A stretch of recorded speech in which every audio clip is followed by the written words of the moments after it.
That's the only power that you have in life. So, it's very difficult to see, but if you put your mind just for a moment aside, your conceptual mind, all your beliefs, all your ideas of how things should be, could be, and everything, all that thing, if it's aside for a moment, what's left is pure attention. The pure attention is who you are. Now, that pure attention is stolen because you are hypnotized in life. From childhood, you are trained, inculcated, indoctrinated to give this attention to the experiences of life. Rather than to life itself. Yeah, rather than to a beingness itself, to attention itself, right? Can you experience your attention? So have your focus on attention itself. Yeah. So have attention on attention. The trick is to turn attention on itself. It's possible. It turns around. Sounds like a bunch of smoke and mirrors.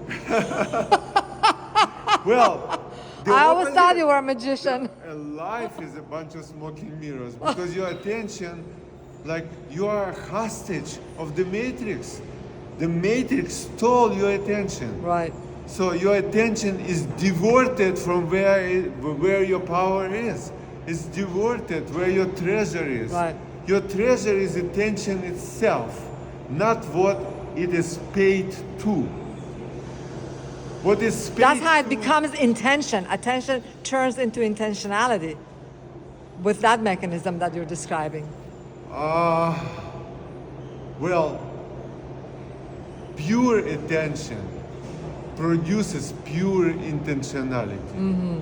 Attention which is lost in the world produces corrupt intentionality. Right. You see? The Because wrong intentionality, the narcissistic, hedonic psychopath, like Yes. Jordan Peterson likes to say. yeah. It's kind of it's kind of Hitler type of intentionality. Well, exactly. Right? It's like, I'm going to extreme here, but to give that an example, like Hitler, he had a tremendous intentionality, but his intentionality and all, guess what? He had a lot of rules in life. He was a vegetarian. He had his own set of rules for life, that's for sure. Yeah, he was not, Not a for his womanizer. sake, his Womanizer.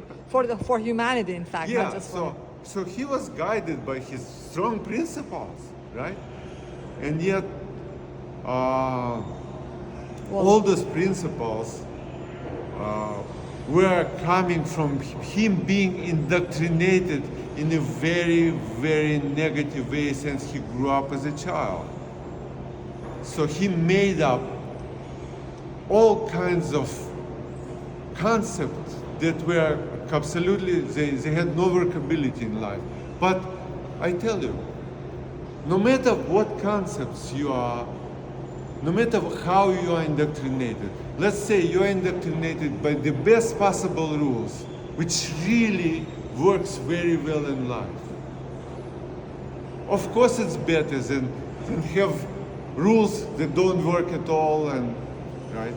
But yet, the very paradigm of rule is a paradigm of not being authentic and spontaneous, right?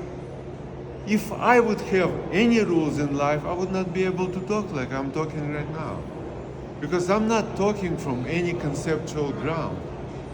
or any memory for that I matter. have memory or past or nothing. Nothing exists for me except the present moment of being alive right now. Nothing exists for me right now except awareness itself. That's what it is, right? When attention turns upon itself, Then it becomes the light of awareness. yes, exactly. It becomes a light of awareness of what Jesus said. He said, "You are the light To the world." And he said, when you have a light in the house, a lamp in the house, you do not place it underneath the table. You place it on the high pedestal in the house so it gives light to everything, illuminates life in the house, right? So that's that kind of life. That kind of life, that kind of life is light of awareness. Awareness is the light which illuminates life, not in the way... In the macro way, in the big picture way. Absolutely. It's not how rules work. Rules guide you in the darkness. Awareness... Yes, our kids are in the movie theater. Thank you. Thank you. Thank you. So, we are... See, this person was guided by rules. we had nothing to do with anything. We are sitting in the remote corner of a movie theater, you know. In a closed cafeteria. Yeah, he had, something. In his universe, something is not right. And he walked a very, very long distance, if you would know where he was. You know, just to act as we are okay now, just because we are talking. So that's what it is. So the awareness is the guiding light. It's just a guide. It's illumination of life. It's not when life is illuminated. When life is illuminated, you do not need any concepts. You will be naturally guided because you will see where you're going. You need rules only because you don't see where you're going. You do not see. Your eyes are closed or there is no light. But if you know where you're going, so imagine you are driving a car, right? You're driving a car and in the darkness, your front lights are off of the car. Is that comfortable to drive? No. No, it's not. So what kind of rules will help you in that situation to drive your car, right? Very few. And that's how it is. And they will marginally help or don't help at all. So you have to be just... The rule in that situation will be drive very carefully, very slow, right? Not to hit anything, right? Be super careful. So, in life, the same way. So because we don't see where we're going, there's a constant anxiety. We feel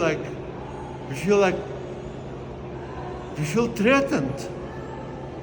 And most of it, the fear which we experience is coming from that very point. We do not have awareness of life. Awareness illuminates life and make you see everything. You can look at someone's face and you can see a book written on their faces. You can look in their eyes and you can see so much. So in every respect, you have a vision. And it makes your life, it calms you down. It calms you down. You are relaxed. So awareness makes you relax. It brings you in the place of inner peace. Inner strength. Inner peace that allows you to drop all this conceptual noise that is constantly running through your mind, all this chatter of the, flow of thoughts which don't make any sense, and inner critic and everything. All this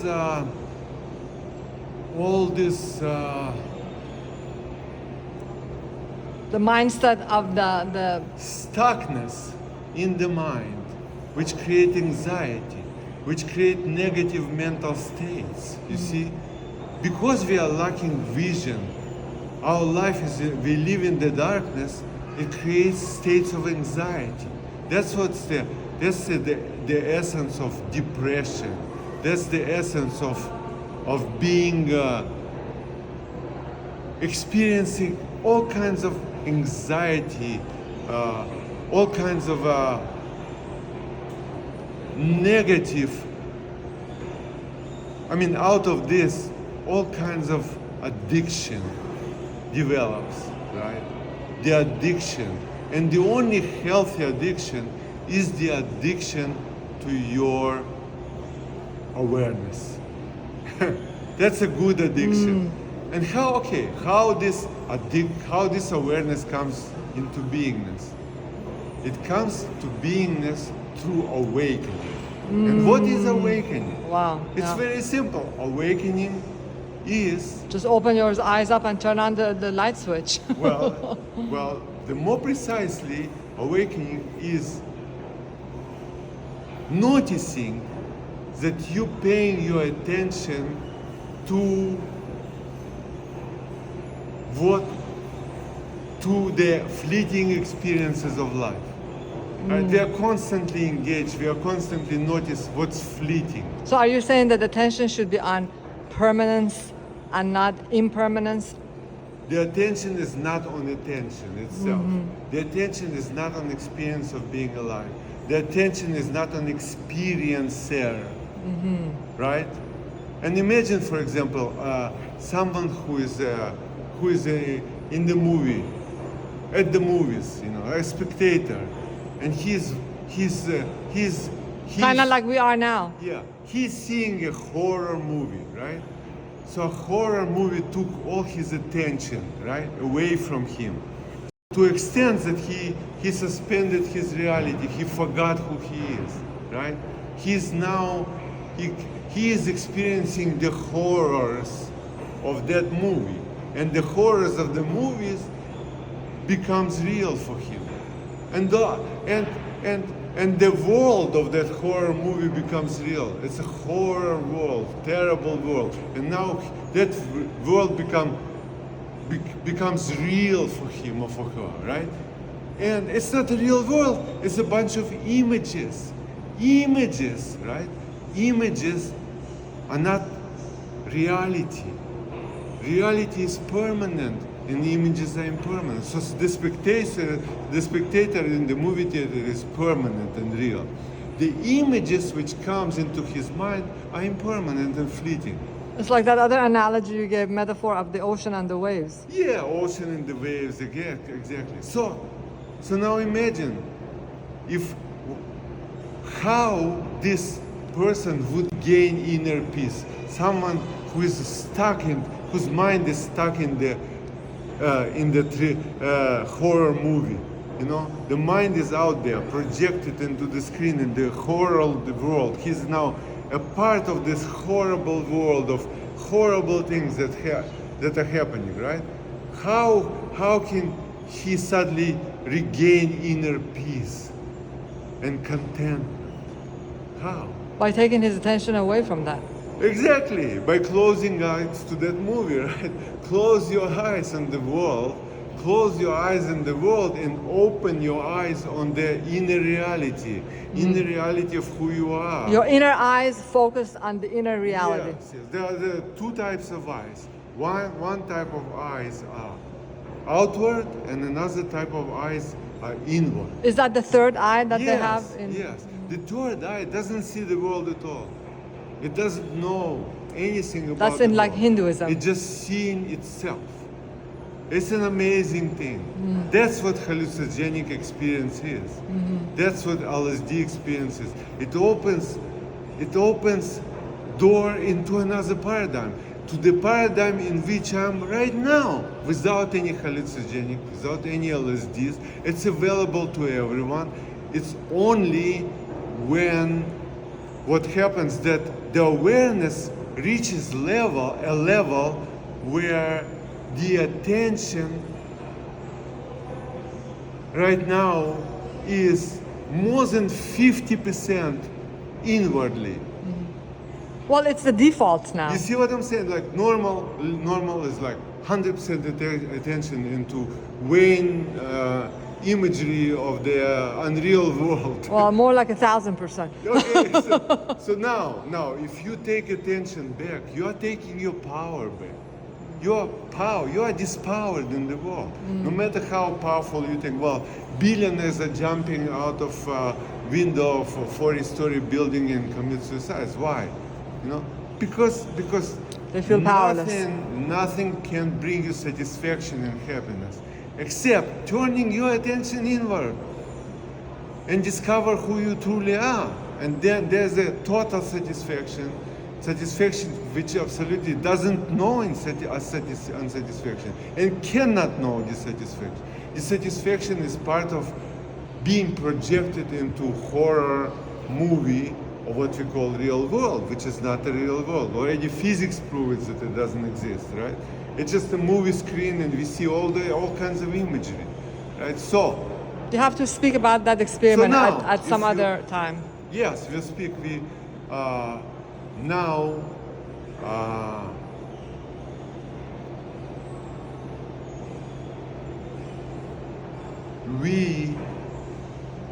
the bottom line of our conversation is that when you are awareness, you can experience awareness partially. You can, while we are speaking, that's like ayahuasca. If you are just be there, fully being present, you will experience something else. It's just how you will experience redirection of your attention inwardly. But it might not happen at one session completely 50%, which is needed. It might be 1%, 2%, 3%. Watch more programs. Be with us and I'll take that. continue with us, because we are on this journey together. We want to shift experience of we are all conditioned, And inculcated. Not to experience life, that's for sure. Not even by To experience life as little as possible. we are conditioned through all the history, through all the religions, through everything. We are conditioned to the place which right now. Well, it's all over society now. Yeah, it's all The reset, the great always reset. Been there, it's Yeah. always there, but now there's an opportunity, and it was always. It was brought to people as a gift many times in the human history, but it was never fully received. It was brought by Jesus. It was He said the brought kingdom of heaven is by within you. Buddha. It was brought by Krishna. And this is what religion is all about. That's what religion is. Religion is about one thing: turning your attention inward. There's nothing else about. You can read your Bible and you can interpret your Bible like Dr. Peterson does, line by line, forever, right? It doesn't make a dent in human condition. What makes a dent in human condition is simply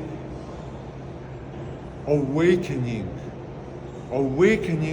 to the fact that you are completely separate you from the world of images. You are of another nature, that world of images. World of images is like images on the movie screen versus spectator who is actually experiencing the movie.